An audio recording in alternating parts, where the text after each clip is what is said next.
नमस्कार, जनता टीवी देख रहे हैं आप। आपके साथ मैं हूं अंजलि भंडारी और रुक करेंगे खबरों की ओर। तो हरिद्वार में मकर संक्रांति स्नान पर्व पर आस्था का सैलाब उमड़ा हुआ है। कड़ाके की ठंड के बावजूद हर की पौड़ी और साथ ही आसपास के घाटों पर श्रद्धालु सुबह से गंगा स्नान कर रहे हैं और हर हर गंगे के जयकारों से घाट गूंज रहे हैं। पहाड़ों से देवडोलियों के आगमन से माहौल भक्तिमय है। वहीं एसएसपी प्रमेंद्र सिंह डोभाल के निर्देशन में मेला क्षेत्र को 8 जोन और 22 सेक्टर में बांटा गया है। साथ ही डीएम मयूर दीक्षित के नेतृत्व में ठंड को देखते हुए रैन बसेरे, पेयजल और शौचालय की पुख्ता व्यवस्था की गई है। तो मकर संक्रांति के महापर्व पर आपको बता दें कि आज गंगा घाटों में ये व्यवस्था जो है वो की गई है। मकर संक्रांति के स्नान को लेकर हरिद्वार पूरी तरीके से अलर्ट बना हुआ है। भीड़ नियंत्रण पर विशेष प्लान जो है वो तैयार किया गया है। श्रद्धालुओं की सुरक्षा सर्वोपरि है, इसलिए विशेष तौर पर सुरक्षा बलों को एहतियात किया गया है। पुलिस प्रशासन पूरी तरह से तैयार है।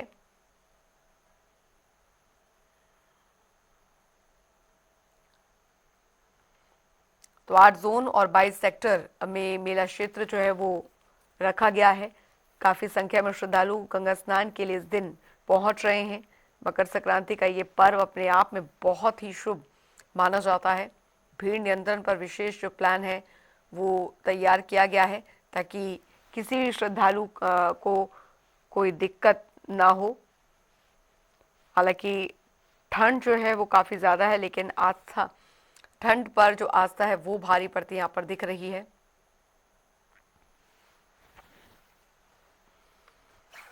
तो 8 जोन और 22 सेक्टर में मेला क्षेत्रों को बांटा गया है। सुरक्षा के भी व्यापक इंतजाम किए गए हैं।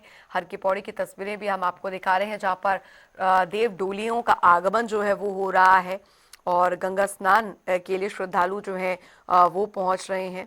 आपको तस्वीरें भी हम दिखा रहे हैं। आप देखिए सुबह सुबह श्रद्धालु, तो ये तस्वीरें भी हम आपको दिखा रहे हैं सुबह के वक्त की। ब्रह्म मुहूर्त के समय हर कोई गंगा घाटों पर पहुंच रहा है, स्नान कर रहा है, मां गंगा का आशीर्वाद ले रहा है। कहा जाता है कि मकर संक्रांति के दिन गंगा स्नान का अपना महत्व जो होता है वो काफी ज्यादा बढ़ जाता है। हर्ष सैनी संवाददाता हमारे साथ सीधे हरिद्वार से जुड़ गए हैं ज्यादा जानकारी के साथ। हर्ष, मकर संक्रांति का ये पर्व अपने आप में बहुत खास होता है और एक तरीके से श्रद्धालुओं की जो आस्था है वो आज ब्रह्म मुहूर्त से ही किस तरीके से उमड़ती दिख रही है कि ठंड का भी कोई प्रभाव जो है श्रद्धालुओं की आस्था पर नहीं पड़ता दिख रहा है। जी बिल्कुल, मैं आपको बता दूं, मकर संक्रांति आज साल का जो पहला स्नान है वो है यहाँ पर हर की पौड़ी पर। इस समय श्रद्धालुओं का तांता लगा हुआ है। जी। अभी तक अगर आंकड़े की बात करें तो 1 लाख से ज्यादा श्रद्धालु इस वक्त हरिद्वार में हर की पौड़ी पर स्नान कर चुके हैं। और यहाँ पर ठंड हालांकि है, कोहरा सफेद में गर्म नगरी है, लेकिन गर्म नगरी में इस वक्त जो लोगों का जो हुजूम है, जो भक्तों का, श्रद्धालुओं का जो हुजूम है, वो अपने आप में बता रहा है कि लोगों को ठंड से मतलब नहीं है। इनके लिए आस्था बहुत जरूरी है। और देखिए तस्वीरें हम आपको दिखाएं तो बिल्कुल। किस तरीके से हरिद्वार में इस वक्त कहीं ना कहीं पूरे हरिद्वार में हुजूम यहाँ पर उमड़ा हुआ है। इस वक्त हर की पौड़ी पर हमारी मौजूदगी है और यहाँ पर भक्तों का तांता लगा हुआ है। दूर दूर से यहाँ पर विभिन्न प्रदेशों से चलकर यहाँ पर लोग आते हैं और लगातार हर की पौड़ी पर इस बार भी कहीं ना कहीं लोगों की संख्या अपरंपार यहाँ पर दिखाई दे रही है। इस वक्त आप देखिए कि भारी कोहरे के बीच हर की पौड़ी पर लोगों की भारी भीड़ नजर आ रही है।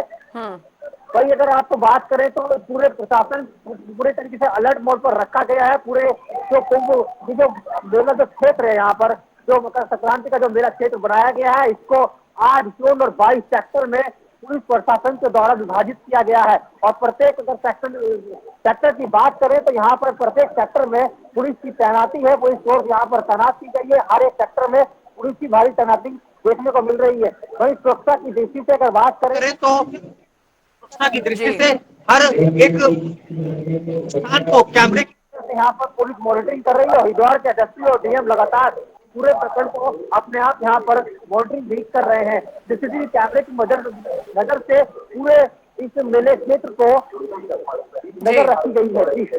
बिल्कुल हर्ष, आपने बताया कि सुरक्षा व्यवस्था का भी के भी पूरे बंदोबस्त यहाँ पर की गई है, लेकिन व्यवस्था जो है वो ना बिगड़ने पाए, क्योंकि भीड़ कंट्रोल करना बहुत ज्यादा महत्वपूर्ण यहाँ पर हो जाता है। सुरक्षा के दृष्टि से भी पुलिसिंग तो की गई है, व्यवस्था तो की गई है, लेकिन किस तरीके से, अगर हम यहाँ पर बात करें टेक्निकली, यहाँ पर किस तरीके से व्यवस्था की गई है ताकि जमीन से आसमान तक जो है उसकी पूरी तरीके से निगरानी हो, मॉनिटरिंग हो, उसके लिए क्या व्यवस्था है, श्रद्धालुओं के आने जाने के लिए किस तरीके की व्यवस्था, क्योंकि भीड़ काफी ज्यादा इस समय बढ़ जाती है। साथ ही साथ वहां पर जो पार्किंग सुविधा है या ट्रैफिक सुविधा है, ताकि श्रद्धालुओं को दिक्कत ना आए, उसके लिए क्या कुछ वहां पर व्यवस्था की गई है? कल ही हरिद्वार के एसएसपी परविंदर सिंह डोभाल ने एक बड़ी बैठक ली थी, ब्रीफिंग की थी उन्होंने। पुलिस जो प्रशासन है उन्हें कहीं ना कहीं पूरे जो जी। स्थान रहता है इसके बारे में पूरी जानकारी दी गई थी। अगर पार्किंग की बात करें तो हरिद्वार का एक पटदीप मैदान है, वहां पर पार्किंग बनाई गई है, तथा आपको बता दें पूरे इलाके को सीसीटीवी की नजर से देखा जा रहा है और सीसीटीवी लगाए गए हैं चारों तरफ। और जिस प्रकार से लगातार हरिद्वार में स्नान होता है, हल्की पौड़ी पर दूर दूर से यहाँ पर लोग आते हैं, तो आज भी वही स्थान, वही जो माहौल है यहाँ पर देखने को मिल रहा है। प्रशासन लगातार यहाँ पर मॉनिटरिंग कर रहा है, सीसीटीवी और साथ ही जो पार्किंग की व्यवस्था है वो तमाम जो पुलिस बल है वो यहाँ पर चेकिंग अभियान में सघन चलाया जा रहा है। कोई भी अगर संदिग्ध व्यक्ति आ रहा है तो उसकी चेकिंग की जा रही है, आधार कार्ड से भी, और वैसे भी यहाँ पर मशीनें लगाई गई है जिसके द्वारा लगातार चेकिंग की जा रही है। और हरिद्वार में कहीं न कहीं पूरे इस हर की पौड़ी पर अगर धर्मनगरी में हम बात करें तो भक्तों का तांता यहाँ पर लगा हुआ है। एक बार फिर से हम आपको तस्वीरें दिखाना चाहेंगे कि कैसे हरिद्वार में इस वक्त लोगों की भारी हुजूम यहाँ पर उमड़ा हुआ है। आप देखिए कि तस्वीरें बता रही है कि हरिद्वार में लोगों की आस्था किस तरह यहाँ पर टूट रही है, और सर्दी हो लेकिन उसके बाद भी यहाँ पर आस्था कहीं ना कहीं इस कोहरे पर भारी पड़ती नजर आ रही है। जी बिल्कुल हर्ष, हालांकि देखा जाए, क्योंकि उत्तराखंड की अगर यहाँ पर बात की जाए, मकर संक्रांति का ये जो पर्व है एक नए साल की शुरुआत के रूप में मनाया जाता है, और जाहिर तौर पर आज गंगा घाटों पर जिस तरीके की भीड़ है वो इस महत्व को और भी ज्यादा बढ़ाती है कि उत्तराखंड में ये जो दिन है मकर संक्रांति का, वो एक बहुत बड़े त्योहार या नव वर्ष के रूप में जो है वो बनाया जाता है। उनके हिसाब से आज ही से जो है वो नया साल जो है वो शुरू होता है, तो एक नई शुरुआत के रूप में भी आज का दिन देखा जाता है। बिल्कुल, क्योंकि धर्म नगरी है तो धर्म नगरी में आस्था का केंद्र भी इस हरिद्वार को कहा जाता है। और साल का जब पहला आज स्नान है तो कहीं ना कहीं मकर संक्रांति में खिचड़ी की अगर बात करें तो वो परंपराएं जो हमारी सांस्कृतिक पहचान है वो यहाँ पर रहती है। तो कहीं ना कहीं श्रद्धालु बड़ी दूर दूर से आते हैं और स्नान करते हैं और पूजा पाठ यहाँ पर करते हैं। तो आज भी हरिद्वार में इसीलिए इस त्योहार का जो महत्व है वो कहीं ना कहीं आपस में यहाँ पर नजर आ रहा है कि कैसे लोग एक दूसरे के साथ समन्वय बनाकर एक दूसरे के साथ भाईचारा स्थापित करते हुए यहाँ पर स्नान कर रहे हैं। और लगातार यहाँ पर स्नान के बाद कहीं ना कहीं मंदिरों में यहाँ पर पूजा पाठ हो रहा है लगातार, और यहाँ पर श्रद्धालुओं की भारी संख्या में मौजूदगी है। 1 लाख से अधिक का आंकड़ा पार हो चुका है। हम आपको बता दें 1 लाख से ज्यादा लोग इस वक्त यहाँ पर स्नान कर चुके हैं, और ऐसी तस्वीरें लगातार हम आप तक पहुंचा रहे हैं। और इस प्रकार भी यहाँ पर पुलिस प्रशासन की पैनी नजर है, एसएसपी खुद यहाँ पर इस इलाके को मॉनिटरिंग कर रहे हैं, वहीं सीसीटीवी की नजर से भी पूरे इलाकों पर नजर बनाए हुए हैं। जी चलिए, बहुत बहुत शुक्रिया हर्ष सैनी इस तमाम जानकारी के लिए। मकर संक्रांति का ये पर्व, महापर्व, साल का ये पहला त्योहार, और जाहिर तौर पर हर किसी में हर्षोल्लास जो है वो यहाँ पर बना हुआ है। श्रद्धालु ब्रह्म मुहूर्त से ही गंगा स्नान, गंगा घाटों पर पहुंच रहे हैं। कहा जाता है कि इस दिन जो देवता है वो धरती पर उतरते हैं।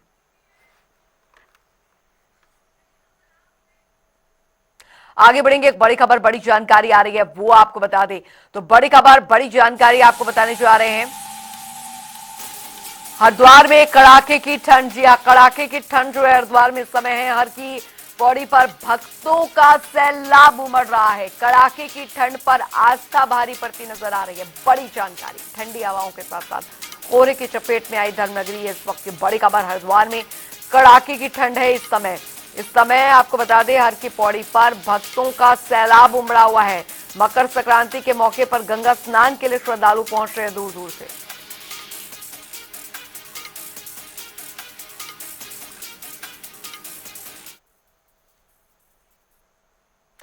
तो उत्तराखंड में मानव वन्य जीव संघर्ष को लेकर दरअसल राज्यपाल लेफ्टिनेंट जनरल गुरमीत सिंह ने दरअसल चिंता जाहिर की है। साथ ही उन्होंने ये भी कहा कि मानव वन्य जीव संघर्ष बहुत ही सोचनीय विषय है और इस पर वन विभाग समेत सभी लोगों को गहन विचार करने की आवश्यकता भी है। साथ ही उन्होंने ये भी कहा कि वन विभाग को इस बारे में भी गहन शोध करने की आवश्यकता है कि हाल फिलहाल के दिनों में मानव वन्य जीव संघर्ष में अचानक से वृद्धि क्यों हुई है। दरअसल राज्यपाल उत्तराखंड ओपन यूनिवर्सिटी के 10वीं दीक्षांत समारोह में शामिल होने के लिए पहुंचे थे, जहां पर उन्होंने ये बातें कही। ये सचमुच एक चैलेंज है कि हमको एनवायरनमेंट के साथ में कैसे रहना है और ये फॉरेस्ट डिपार्टमेंट को भी इसकी निर्देश दिए गए हैं कि इस चीज़ के ऊपर में रिसर्च करें, डिटेल से जाएं कि क्यों ये बढ़े हैं हाल ही के दिनों के अंदर में। और इसके लिए बहुत ज़रूरी है कि हम मॉडर्न तरीके अपनाएं और वार्निंग का भी सिस्टम होना चाहिए। हम हमारे फॉरेस्ट डिपार्टमेंट के जो उच्च अधिकारी हैं उनसे बात किया है। मुझे ऐसा लगता है ये पूरे समाज की एक समस्या भी है कि हमारे ग्रामीण इलाकों के अंदर में ये पैटर्न क्यों चेंज हो रहा है। एक बात पक्की है, हम तो हज़ारों सालों से अपने वाइल्ड लाइफ के साथ में रहते आए हैं। हमसे ज़्यादा और कोई नहीं जान सकता है। इसका समाधान हमारे गांव के जो इंटेलेक्चुअल्स हैं, कभी कभी ऐसा लगता है कि एक रूरल जीनियस होती है कि हम अपने बुजुर्गों को सुने कि हम किस प्रकार अपने इलाके को साफ रखें, गंदगी नहीं करें, कि क्या कारण है वो आते हैं, उसके ऊपर में थोड़ा स्टडी करें। इसको पक्का ही एक चैलेंज है, लेकिन I am definite about it कि हमारा समाज, हमारे ग्रामीण इलाके इसका हल अवश्य ही ढूंढेंगे। और जो लीडरशिप है और जो फॉरेस्ट वाले हैं, they got to carry out research on this, see the pattern, कौन से इलाके में हो रहा है, किस प्रकार हो रहा है। लेकिन जब तक चुनौती हमारे सामने में है, एक समाधान ढूंढना तो हमारे लिए इम्पॉर्टेंट है ही है। बट एक बात पक्की है कि पूरी दुनिया, पूरा राष्ट्र हमारे से ही आशा रखता है कि हम इसका समाधान निकालें। और यहाँ पर वक्त एक छोटे से ब्रेक का हो चला है, फौरन लौट रहे हैं।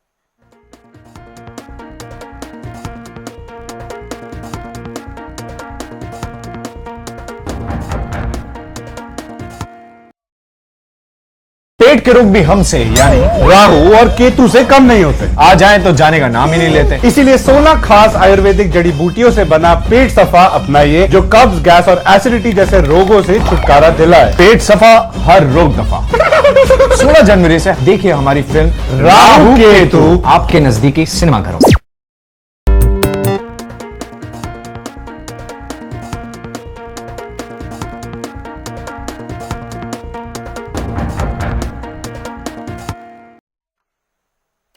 ब्रेक के बाद स्वागत है। खबरों में आगे बढ़ेंगे। बता दें आपको कि अंकिता भंडारी हत्याकांड में दरअसल सीबीआई जांच की संस्तुति के बाद अब सियासत तेज हो गई है। पूर्व मुख्यमंत्री हरीश रावत ने सरकार पर दबाव में फैसला लेने और जांच की इन सब चीजों में सत्ता का खेल दिखाई देता है। अब उसमें कौन प्यादा बनना है सत्ता का। और देखिए, प्रारंभ से ही सत्ता अंकिता के प्रकरण में कहीं न कहीं डूबियस, मतलब संदेशवाद है। एफआईआर दर्ज करने में विलम्ब होता है, फिर बॉडी रिट्रीव करने में देर लगाई जाती है, उसके मोबाइल आदि नहीं मिलते हैं, सीसीटीवी कैमरे और वहाँ बुलडोजर चलता है, आग लगाई जाती है जहाँ बनता रिजॉर्ट है। तो ये सब चीज़ों को लेकर के पहले से ही एक संदेह का वातावरण है। और फिर वो संदेह और गहरा हो जाता है जब अंकिता का जो बयान, जिस बयान को डाइंग डिक्लेरेशन की वैल्यू दी जानी चाहिए थी, क्योंकि वो मारे जाने से कुछ घंटे पहले कहती है कि कोई वीआईपी आ रहे हैं और मुझसे दबाव डाला जा रहा है कि मैं उनको विशेष सर्विस दूँ, सेवा दूँ। मैंने इनकार कर दिया है। मैं जानती हूँ क्या क्या इसका मतलब है। मैंने इनकार कर दिया है और उसके मुझे यहाँ के रंग ढंग सब ठीक नहीं लग रहे हैं।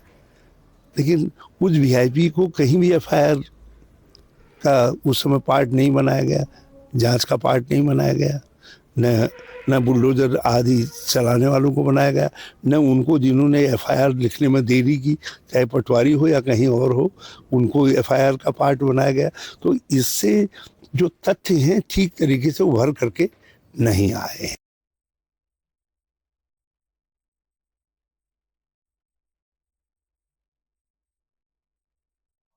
उधर आपको बता दें कि राहुल गांधी के बीजेपी को दरअसल भ्रष्ट जनता पार्टी कहने पर सियासी घमासान तेज हो गया है। बीजेपी प्रदेश अध्यक्ष महेंद्र भट्ट ने पलटवार करते हुए कहा है कि राहुल गांधी की बातों को जनता गंभीरता से नहीं लेती और कांग्रेस शासित राज्यों में ही जनता सबसे ज्यादा नाराज है। मुंह से जो शब्द निकलते हैं उन शब्दों को जनता पहचानती है। राहुल गांधी के देश की राजनीति में क्या हर्ष हो गया है ये हम सब लोग विज्ञ हो चुके हैं, जान चुके हैं। हम उनकी शब्दों को कभी गंभीरता से लेते नहीं है। उत्तराखंड की जनता भारतीय जनता पार्टी के बारे में समझती है, देश की जनता जानती है और यही कारण जहाँ जिन क्षेत्रों का नाम ले रहे हैं वहां तो बीजेपी की सरकार है, लेकिन कभी कर्नाटक के बारे में बता दिया होता लोगों को किस प्रकार की स्थितियां कर्नाटक के अंदर खड़ी हो रही है, किस प्रकार से वहां पर जो वादे कांग्रेस द्वारा किए गए थे वो जमीन पर एक भी नहीं उतर रहे। जनता वहां आक्रोश में और कांग्रेस जहां भी शासन में अब कुछ वर्षों के बाद आप देखेंगे उन स्थान से भी कांग्रेस साफ हो जाएगी। वहीं हल्द्वानी में दरअसल सोशल मीडिया इन्फ्लुएंसर ज्योति अधिकारी को बड़ी राहत मिली है। एसीजे कोर्ट सेकंड ने दरअसल ज्योति को जमानत दे दी है। बता दें कि उत्तराखंड की महिलाओं और लोक देवताओं के अपमान के आरोप में ज्योति पिछले 5 दिन से जेल में थी। वहीं दोनों पक्षों की दलीलें सुनने के बाद कोर्ट ने जमानत मंजूर की। ज्योति के अधिवक्ता ने जमानत की पुष्टि की है। तात्पर्य ये था, उनकी बातों को गलत तरीके से इंटरप्रिटेशन हुआ है, जिसने भी किया है हम उसके तथ्यों पर नहीं जाएंगे किस आधार पर मुकदमा हो, क्योंकि हम एडवोकेट हैं तो हम चाहेंगे कि इसी तथ्य पर बात की जाए। तो मानी नाले में सारे तथ्यों के आधार पर जो भी बात हुई और मानी नालों को हम समझाने में इस बात को सक्षम रहे कि हमारा उद्देश्य नहीं था और ना ही हमारे द्वारा कोई चीज़ किया गया। और जहाँ तक बात है 4/25 आर्म्स एक्ट की, दराती आर्म्स एक्ट की श्रेणी में नहीं है और उसको इस्तेमाल एक हमारी सिंबॉलिक इस्तेमाल था। किसी पर प्रहार करने का नहीं उसका इरादा था, नहीं किसी को उससे मारा गया, तो वो तो अलग विषय है। और जो दूसरा इसमें जो एफआईआर हुई थी 506 की धमकाने की, उसमें भी हमारे द्वारा बहस की गई। उधर उत्तराखंड में कैबिनेट मंत्री रेखा आर्य के पति गिरधारी लाल साहू के बिहार महिलाओं पर आपत्तिजनक बयान के बाद अब कांग्रेस लगातार कार्रवाई की मांग भी कर रही है। बता दें कि नेता प्रतिपक्ष यशपाल आर्य ने बीजेपी पर कई सवाल उठाए हैं। उन्होंने कहा कि बीजेपी नेताओं पर कोई कार्रवाई क्यों नहीं होती है। साथ ही उन्होंने कहा कि आम लोगों पर छोटे से बात पर एफआईआर और जेल होती है, लेकिन मंत्री के पति को कोई सजा नहीं मिलना दोगलापन दर्शाता है। हल्द्वानी नगर निगम सभागार में प्रधानमंत्री आवास योजना के तहत 177 परिवारों को प्रथम किश्त वितरित की गई। वहीं मेयर गजराज बिष्ट और नगर आयुक्त परितोष वर्मा ने लाभार्थियों को चेक दिए, जिसके बाद मेयर ने योजना को गरीब परिवारों के लिए सुरक्षित आवास का बड़ा कदम बताया। तो वहीं नगर आयुक्त ने कहा कि पात्रों को पूरी पारदर्शिता के साथ लाभ मिल रहा है। प्रधानमंत्री आवास योजना शहरी जो सेकंड जो प्रारंभ हुई है उसके तहत आज हल्द्वानी निगम में निवास करने वाले 177 लोगों को जो उनका पास हुआ है उनको हम प्रमाण पत्र भी दे रहे हैं। उनको पहली किस्त भी आज हम यहाँ से जारी कर रहे हैं। माननीय मोदी जी का सपना था 2014 से ही, यदि आप देखेंगे तो 2014 को जो उनका पहला भाषण था, माननीय मोदी जी ने उसी भाषण में कहा था कि मैं प्रत्येक गरीब परिवार के घर में शौचालय देखना चाहता हूं और जो झोपड़ी में रह रहे हैं उनका एक पक्का मकान देखना चाहता हूं। 2014 से लगातार आदरणीय मोदी जी इस काम को कर रहे हैं और आज मैं आप सब यहाँ लगभग 177 परिवार हमारे बीच में उपस्थित हैं, इन सब की ओर से माननीय मोदी जी का, माननीय मुख्यमंत्री जी का, अपने सभी अधिकारियों को जो इस काम में लगे हुए थे धन्यवाद भी करता हूँ, बधाई भी देता हूँ कि हमारे जितने लोग भी हैं। और मैं अभी लगभग मुझे जानकारी मिली है लगभग 156 लोगों के और हमने आगे भेजे हैं कि उनको भी हम दें। और मेरा भी मन है, मेरी भी इच्छा है कि मेरे शहर में कम से कम कोई भी झोपड़ी में न रहे और मकान में रहे। ये हम सब की इच्छा है, ये सरकार की भी इच्छा है, उसको आज हम पूरा करने जा रहे हैं। उत्तराखंड में शीतकालीन चारधाम यात्रा श्रद्धा के साथ जारी है। वहीं तीर्थयात्री दरअसल शीतकालीन प्रवास स्थलों पर पूजा अर्चना कर रहे हैं। बता दें कि आगामी अप्रैल मई में कपाट खुलने से पहले सरकार और प्रशासन व्यापक तैयारियों में जुटा है। इसी पर कैबिनेट मंत्री सौरभ बाहुना ने कहा है कि चारधाम यात्रा के लिए देश विदेश से श्रद्धालु आते हैं। उनकी सुविधा और सुरक्षा सरकार की प्राथमिकता है। नहीं, लगातार हमारी देखिए अभी यात्रा संपन्न हुई है, अच्छी यात्रा चली है। बहुत ख़राब मौसम के बाद आपको पता है बहुत टाइम ऐसा रहा जिसमें कि यात्रा बाधित रही आपदाओं के चक्कर में। लेकिन उसके बाद भी मैं धन्यवाद करूंगा समस्त अधिकारियों का, सारी एजेंसीज़ का, कि उन्होंने बहुत अच्छा काम किया है वहाँ पे लोगों की व्यवस्था करने में, सुगम यात्रा बनाने के लिए। उसी के साथ साथ बहुत ज़्यादा वहाँ पे जनहानि ना हो, ये भी हमारी प्राथमिकता थी। हमारे जानवर जो जानवर वहाँ पे घोड़े खच्चर लगे रहते हैं, उनके साथ दुर्व्यवहार ना हो, उनकी जान ना जाए, उसके लिए बहुत मेहनत करी सारे अधिकारियों ने, सारे विभागों ने। उनको धन्यवाद देता हूँ। और लगातार हमारी कोशिश यही है, क्योंकि अब तो शीतकालीन यात्रा भी चलनी है, तो हमारी डीएम से और हमारे जिले प्रशासन से लगातार मीटिंगें हो रही हैं। और उम्मीद यही है कि जो आने वाली यात्रा होगी वो और अच्छी होगी और भव्य होगी। और मैं आपके चैनल के माध्यम से जितने भी श्रद्धालु पूरे विश्व के हैं, क्योंकि अब केदारनाथ धाम और हमारा यमुनोत्री, गंगोत्री और हमारा बद्रीनाथ धाम जो है, वो सिर्फ भारत के श्रद्धालु नहीं, पूरे विश्व से श्रद्धालु वहाँ आ रहे हैं। मैं उनको विश्वास दिला रहा हूँ कि जो भी यात्रा अब आएगी वो और सुगम होगी और भव्य रूप से आगे बढ़ेगी। उधर मुख्यमंत्री पुष्कर सिंह धामी की पहल पर चमोली की सिमली न्याय पंचायत में जन जन की सरकार जन जन के द्वार बहुउद्देशीय शिविर आयोजित किया गया। ग्रामीणों की 45 शिकायतों में 34 का मौके पर निस्तारण हुआ। स्वास्थ्य, आयुष और समाज कल्याण विभागों ने ग्रामीणों का परीक्षण और साथ ही योजनाओं का सत्यापन किया, जबकि अधिकारियों को लंबित मामलों और साथ ही विकास कार्यों के नियमित मॉनिटरिंग के निर्देश दिए गए।